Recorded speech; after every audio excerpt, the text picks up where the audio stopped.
मारूफ सहाफ़ी और तज्ज़ियाकार नजम सेठी ने कहा है कि जीएचक्यू गले लगाकर खंजर घोंपने की कमाल महारत रखता है। जनरल कमर बाजवा को इमरान खान और नवाज शरीफ की कोई परवाह नहीं, वो बस अपना एक ऐसा जानशीन चुनना चाहते हैं जो इन्हें शाहाना अंदाज में रुखसत करे ताकि वो बहुत मेहनत से हासिल किए गए माल और मराहत से भरपूर लुत्फ उठा सकें। लेकिन इंतकाम से बोझल फजा में ये एक मुश्किल अम्र है, लिहाजा अगर ऐसा ना हो पाए तो फिर वो एक और मुद्दत के लिए तौसी भी ले सकते हैं। हफ्त रोज़ा दी फ्राइडे टाइम्स के लिए ताज़ा एडिटोरियल में नजम सेठी कहते हैं कि वज़ीर दिफा ख्वाजा आसिफ का कहना है कि नए आर्मी चीफ की नामजदगी का अमल शुरू हो गया है और इसे बुध तक मुकम्मल हो जाना चाहिए। लेकिन इसके साथ ही वजीर दाखिला राना सनाउल्लाह का दावा है कि ये अमल मुकम्मल हो चुका है, फैसला कर लिया गया है और बस ऐलान करना बाकी है, जो किसी भी दिन किया जा सकता है। इस दौरान वजीर खजाना इसहाक डार, जिन्हें अमली तौर पर नायब वजीर आजम का दर्जा हासिल है, ऐवान सदर गए ताकि इस बात को यकीनी बनाया जा सके कि जनरल बाजवा की रिटायरमेंट से चंद दिन पहले किसी जर्नैल की नामजदगी की एडवाइस सदर अलवी तक पहुंचे तो इनकी तरफ से कोई ताखीर ना हो। इस पर इमरान के बुलंद आहंग तर्जुमान फवाद चौधरी ने बरहम होते हुए तहरीक इंसाफ के हामियों को तसल्ली दी कि सदर अलवी वही कुछ करेंगे जो इमरान की हिदायत होगी, वो डार की दरख्वास्त को खातिर में नहीं लाएंगे। इस दौरान वजीर आजम शहबाज शरीफ के कोरोना की वजह से करंतना में चले जाने की रिपोर्ट है, लेकिन वो इत्तेहादियों और शराकतदारों और खासतौर पर मौलाना फजलुर रहमान और आसिफ जरदारी के साथ मुसलसल राब्ते में हैं और मशावरत का अमल जारी है। मौलाना ने वजीर आजम से मुलाकात भी की है। अगर ये सब कुछ हैरान कुन है तो जरा ध्यान दें कि लकीर के दूसरी तरफ क्या हो रहा है। नजम सेठी का कहना है कि इमरान खान ने इस मसले पर इतने मौक़िफ़ इख्तियार किए हैं कि अब तो इनके बयानात उलझी हुई डोरी की तरह हैं जिसका कोई सिरा नहीं मिलता। उन्होंने जनरल कमर बाजवा पर तनकीदी हमले शुरू किए।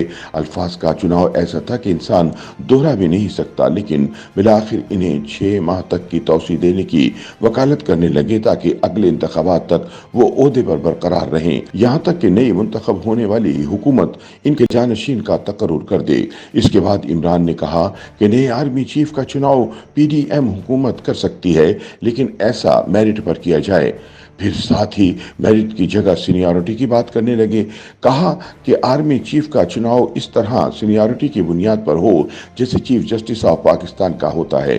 इमरान ने यह भी वजाहत की कि लॉन्ग मार्च का हदफ और मकसद पीडीएम हुकूमत पर दबाव डालना है ताकि वो आम इंतखाबात का इनेकाद फौरी तौर पर करें और इसमें किसी सूरत ताखीर ना की जाए। लेकिन हैरतनाक बात यह है कि लॉन्ग मार्च की दानिस्ता मनसूबाबंदी इस तरह की गई कि ये ठीक इस तारीख को इस्लामाबाद में दाखिल हो जब नए आर्मी चीफ का ऐलान किया जाए। इससे कवि तासुर मिलता है कि उनका हदफ इलेक्शन के इनेकाद के बजाय आर्मी चीफ की तैनाती के फैसले पर असरअंदाज होना है। नजम सेठी कहते हैं कि जीएचक्यू गले लगाने और खंजर घोंपने की महारत में किसी से कम नहीं। एक ग्रुप सीनियर तरीन जर्नैल की हिमायत कर रहा है जबकि दूसरा ग्रुप एक और सीनियर तरीन जर्नैल के पीछे खड़ा है। सीनियरिटी के इशू पर छिड़ जाने वाली धुन ने इबाहम की धुन मजीद गहरी कर दी है और ये भी कि हुकूमत के लिए इस मामले को निपटाना कितना आसान या मुश्किल होगा। इस हवाले से मौजूदा चीफ भी अपने मफादात को देखते हुए किसी एक उम्मीदवार की पुष्ट पनाही कर रहे हैं और वो उम्मीदवार वो है जो इमरान से उनका पीछा छुड़ाए, इन्हें महफूज रास्ता और जमानत दे कि इन्हें इस तरह तंग नहीं किया जाएगा कि जिस तरह वर्दी उतारने के बाद जनरल मुशर्रफ को किया गया था। अगर ऐसा करने में नाकाम रहें तो फिर वो अगले 6 माह की तौसी लेकर अगले इलेक्शन कराएं और नए चीफ की तैनाती के अमल को अपने कंट्रोल में रखें। नजम सेठी के बकौल इस जोर जबरदस्ती धौस धमकी से जुड़ी सितम जरीफी को जिंदगी और तारीख की एक हकीकत से बेनकाब कर देती है। वो हकीकत यह है कि हर आर्मी चीफ ने अपने मोहसिन को नुकसान पहुंचाया। जनरल अयूब खान ने सदर सिकंदर मिर्जा को बरतरफ किया, जनरल याहिया खान ने अयूब खान को निकाल के बाहर किया, जनरल जियाउल हक ने जुल्फिकार अली भुट्टो को फांसी के तख्ते पर लटका दिया, जनरल वहीद काकड़ ने सदर इसहाक खान को घर भेजा, जनरल परवेज मुशर्रफ ने ने नवाज शरीफ को माजूल किया। जनरल अशफाक कियानी ने जनरल मुशर्रफ की रुखसती की राह हमवार की। जनरल राहिल शरीफ ने नवाज शरीफ से जान छुड़ाने के लिए धरने की बसात सजाई। जनरल कमर बाजवा ने बारी बारी नवाज शरीफ और इमरान खान के इक़्तिदार के पत्ते काटने वाली कैंची की धार तेज की, लेकिन शहबाज शरीफ की किस्मत का अभी कुछ पता नहीं। Chief of army staff general Asif Nawaz से मंसूब एक मशहूर जुमला है, यारा इस चीफ की चीची यानी छोटी उंगली देखो। जब इसका एक इशारा 5 लाख मुसल्लह फौज को मुतहर्रिक कर सकता है तो आर्मी चीफ इसके आदमी के अलावा कोई और कैसे हो सकता है। सिटी कहते हैं कि अगले 10 दिनों में हम हुक्मरान अशराफिया के मुख्तलिफ तबकों में इक़्तिदार के लिए दीवानवार कोशिश देखेंगे। इसमें धोखाधड़ी, चकमाबाजी, दगाबाजी, मक्कारी, मुनाफकत और मुमकिन तौर पर खुरेजी की भी नौबत आ सकती है। पीडीएम हुकूमत अपना आदमी चाहती है जो अगले आम इंतखाबात तक इसके इक़्तिदार की हिमायत करे और इमरान को इससे दूर रखे।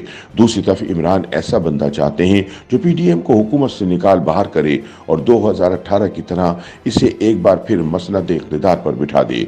जनरल बाजवा को इमरान खान और नवाज शरीफ की कोई परवाह नहीं, वो बस ऐसा जानशीन चाहते हैं जो इन्हें शाहाना अंदाज में रुखसत करे ताकि वो बहुत मेहनत से हासिल की गई मराहत से भरपूर लुत्फ उठा सकें। लेकिन अगर ऐसा ना हो सके तो फिर इन्हें एक और मुद्दत के लिए तौसी मिल जाए। नजम सेठी सवाल करते हैं कि ऐसे में अगला आर्मी चीफ क्या करेगा। ऐसा लगता है कि ये खौफनाक हद तक गैर मामूली वाक़यात का तसलसल हम पहले भी देख चुके हैं। जब रोम जल रहा था तो नेरो बांसुरी बजा रहा था। जब हिंदुस्तान नौ आबादियती तसल्लुत का शिकार हो रहा था तो बहादुर शाह जफर शेर व सुखन की महफिलें आबाद किए बैठा था। और एक ऐसे वक्त के जब पाकिस्तान मुनदिम हो रहा है, हमारी हुक्मरान अशराफिया इक़्तिदार की छीना झपटी में मसरूफ है। YouTube पर गूगली न्यूज देखने के लिए youtube.com की सर्च बार में गूगली न्यूज टीवी टाइप करें। गूगली न्यूज के पेज पर सुर्ख रंग के सब्सक्रिप्शन वाले बटन पर क्लिक करना ना भूलिए। YouTube पेज पर अपलोड होने वाली वीडियो से बाखबर रहने के लिए बेल आइकन पर क्लिक कीजिए। आपको हर नई वीडियो के बारे में नोटिफिकेशन मौसूल हो जाएगा।